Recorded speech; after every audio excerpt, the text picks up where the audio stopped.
warahmatullahi wabarakatuh. Alhamdulillahirrabbilalamin.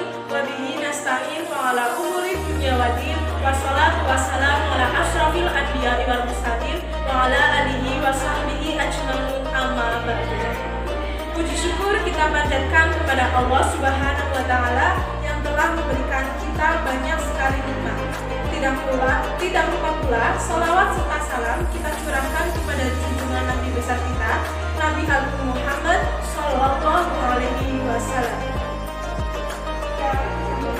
Di bulan Ramadan seperti ini banyak amalan-amalan yang diberikan dan jumlahnya dilipat gandakan. Namun umat muslim ketika berpuasa juga harus menahan godaan, baik makanan, minuman, menjaga lisan, pandangan, nafsu, dan hal-hal lain yang dapat membatalkan puasa. Lantas, berbohong ketika berpuasa apakah dapat membatalkan puasa kita? No. Tidak.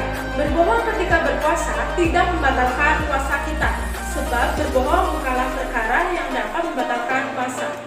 Namun, sebagai umat muslim, sebaiknya kita berkata baik dan jujur, karena kebohongan adalah perbuatan yang tercela dan dusta. Umat muslim juga tetap harus dianjurkan untuk menjaga lisannya. Tidak berkata bohong dan dusta merupakan salah satu amalan sunnah dalam menjalankan puasa.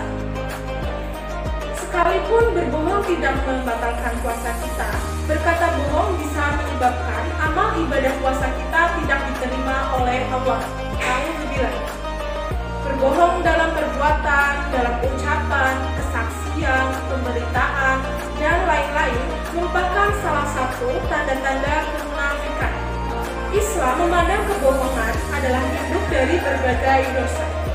Larangan berbohong telah disebutkan dalam hadis yang artinya, barang siapa yang tidak meninggalkan perkataan dusta, malah mengamalkannya, maka Allah tidak butuh dari rasa lapar dan haus yang ia tahan.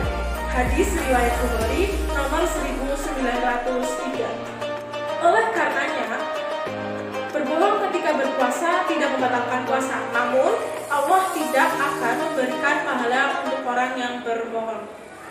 Tidak jarang pula kebohongan mencampur adukan antara yang hak atau kebenaran dengan yang batil. Sesuatu yang batil bisa tampak menjadi kebenaran karena kepandaian orang mengkamuflase dan merekayasa kebenaran. Oleh karenanya, berbohong selama puasa tidak membatalkan puasa secara syarat.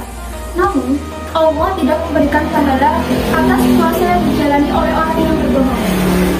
Kebohongan tidak jarang membuat campur aduknya antara yang hak atau kebenaran dan yang batil. Sesuatu yang batil bisa tampak seolah sebagai kebenaran karena kepandaian membuat rekayasa dan kamuflase. Ada 5 faktor yang mendorong seseorang biasa berbohong. Yang pertama, jauh dari agama. Yang kedua, tidak takut akan siksa atau hukuman dari Allah di akhirat. Yang ketiga, ingin mendapatkan kebaikan yang cepat diperoleh di dunia. Yang keempat, sudah jadi kebiasaan. Dan yang terakhir adalah hasil didikan yang jelek. Kalau dipikir-pikir, berbohong memang akan bikin kita menjadi tenang dan nyaman sesaat. Namun, efek jangka panjangnya bisa membahayakan diri kita. Dari yang awalnya hanya berbohong sedikit-sedikit, kita bisa dicap sebagai orang yang tidak jujur dan tidak bisa dipercaya. Lalu, bagaimana caranya agar bisa berhenti berbohong? Yang pertama adalah berani mengambil resiko. Yang kedua, bertanggung jawab atas segala yang diperbuat. Yang ketiga, biasakan untuk berkata dan perilaku jujur kepada siapapun. Yang terakhir, harus memiliki keinginan untuk menjadikan diri sendiri menjadi seseorang yang percaya. Mari kita tegakkan kejujuran dan berhenti membohongi diri sendiri atau orang lain. Kejujuran bukan sekadar slogan dan retorika, tapi harus menjadi karakter dan kultur masyarakat. Marilah jadikan bulan Ramadan sebagai ajang untuk memperbaiki diri menjadi lebih baik. Mungkin hanya itu yang dapat kami sampaikan. Kurang lebihnya mohon maaf. Nun wal qalam mimma yasturun. Fastabiqul khairat. Wassalamualaikum warahmatullahi wabarakatuh.